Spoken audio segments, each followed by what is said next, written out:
Cinderella. Read the story along with me and find out what happens. You will know when it's time to turn the page when you hear this sound.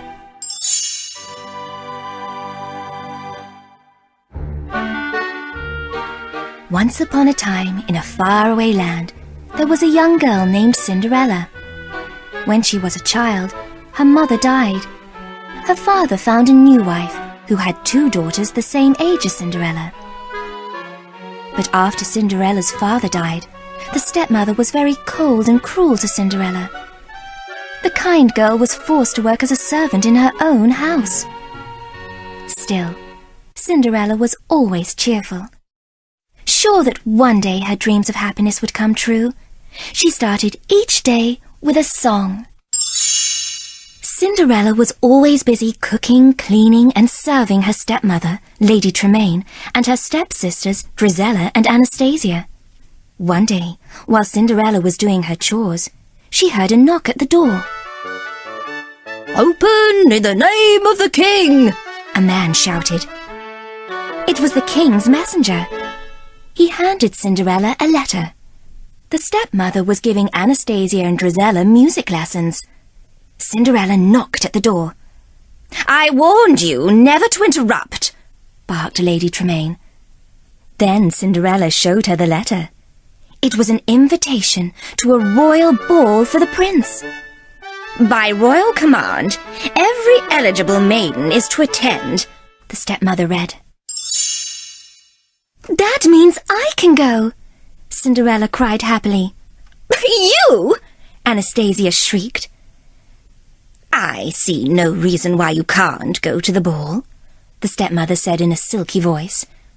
"If you get all your work done, and if you can find something suitable to wear." "Oh, I will," promised Cinderella, hurrying away. "Do you realize what you just said?" a horrified Drizella asked her mother. But Lady Tremaine had a plan. "Of course. I said if," answered the evil woman.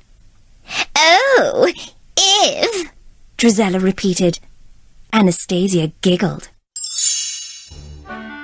Cinderella went up to her room in the attic and found an old dress in a trunk. "It was my mother's," she told her animal friends as she twirled around.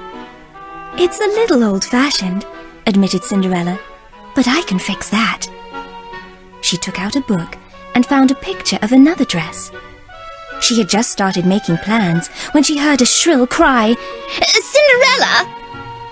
"Oh, my dress will just have to wait," she said patiently.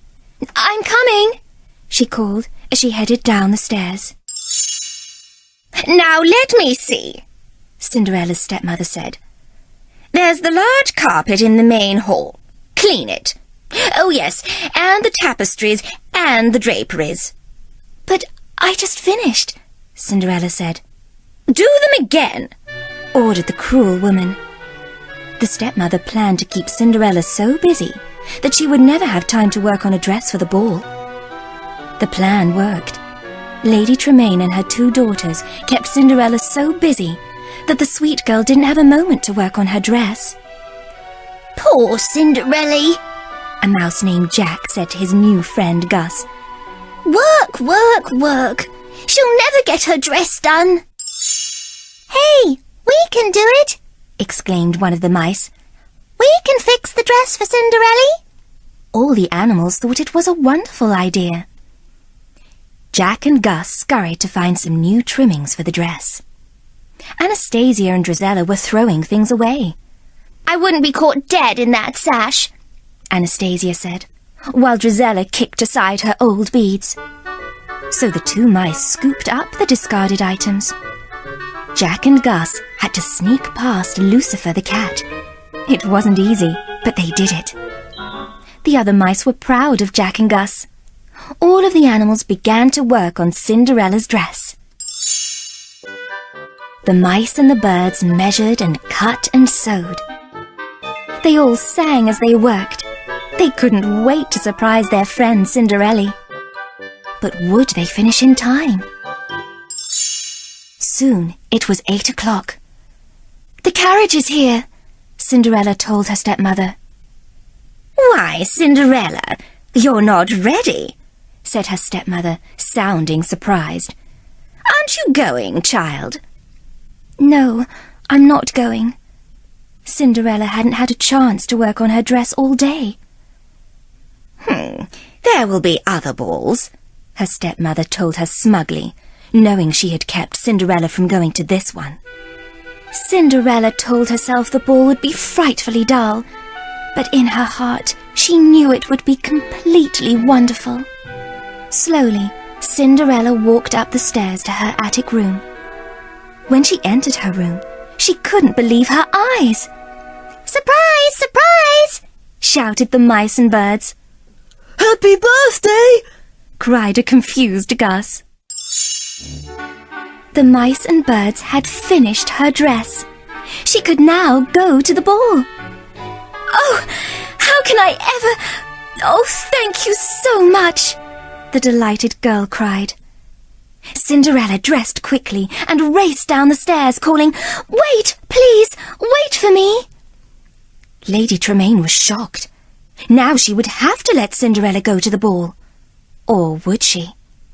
"Those beads, they give it just the right touch.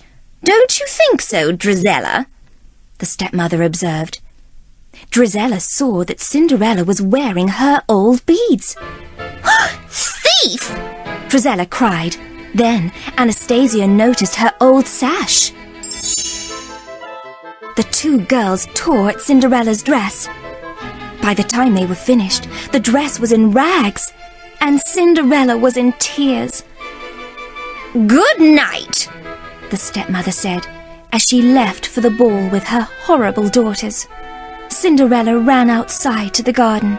Her animal friends felt terrible, but there was nothing they could do to help their poor Cinderella. It seemed as if her dreams would never come true. It's just no use. There's nothing left to believe in, Cinderella sobbed. "Nothing?" asked a voice. "Now, you don't mean that. If you'd lost all your faith, I couldn't be here. And here I am." It was Cinderella's fairy godmother, and she was going to help Cinderella go to the ball. With a wave of her wand and a few magic words, a pumpkin became an elegant coach. 4 mice were changed into 4 horses. A horse was turned into a coachman, and Bruno the dog became the footman. The fairy godmother was pleased. "Well, hop in, my dear. We can't waste time." But Cinderella wasn't quite ready.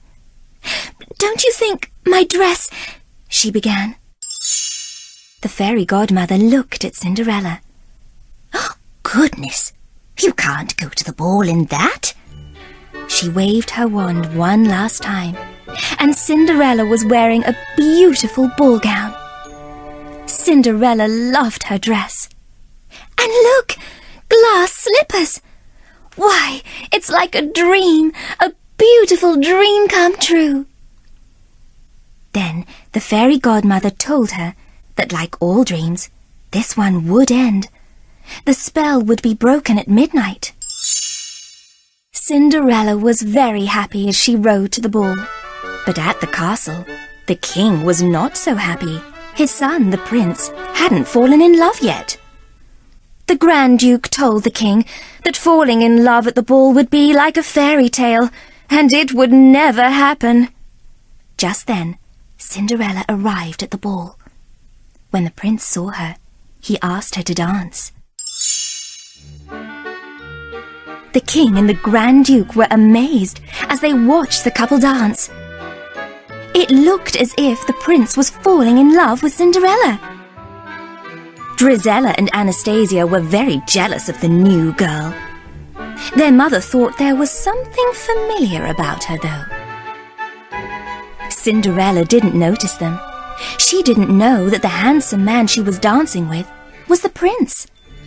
But she did know she was falling in love. The couple went for a walk. They laughed and talked. Time seemed to fly by, and all too soon, Cinderella noticed it was almost midnight. "I have to go," she apologized, and she hurried away. The prince didn't even know her name. "Wait!" he called. But Cinderella couldn't wait. As she rushed down the steps of the castle, she lost one of her glass slippers. Still, she didn't stop. The prince told the Grand Duke he would marry the maiden whose foot fit the slipper. She was the girl of his dreams. Meanwhile, Cinderella was sitting by the side of the road. Everything had been changed back. But Cinderella still had a glass slipper and memories of a magical night. It wasn't long before everyone knew the prince was looking for his mystery maiden. The Grand Duke was going from house to house to find her. The news made Cinderella happy. Too happy for the stepmother's liking. So the stepmother locked Cinderella in her attic room. "You can't keep me in here, please," sobbed Cinderella. The stepmother put the key in her pocket. Jack and Gus wanted to help. They took the key from the stepmother. The two brave mice worked hard to bring the key up to Cinderella. But would they reach her in time? By now, the Grand Duke and a footman had arrived at Cinderella's house. Drizella tried on the slipper. When it didn't fit, she blamed the poor footman. "Get away from me!" she shouted. The slipper didn't fit Anastasia either. "Are there any other ladies of the house?" the Grand Duke asked. "There is no one else," replied Lady Tremaine. Just then, they heard Cinderella calling, "Your Grace! Your Grace!" The mice had freed Cinderella. The jealous stepmother didn't want to let Cinderella try on the slipper, so she tripped up the footman, and the slipper broke. Luckily, Cinderella had her other slipper in her pocket. The Grand Duke was delighted. And so was the prince. He had found the girl of his dreams. But no one was happier than Cinderella. All of her dreams had come true. Cinderella and the prince lived happily ever after.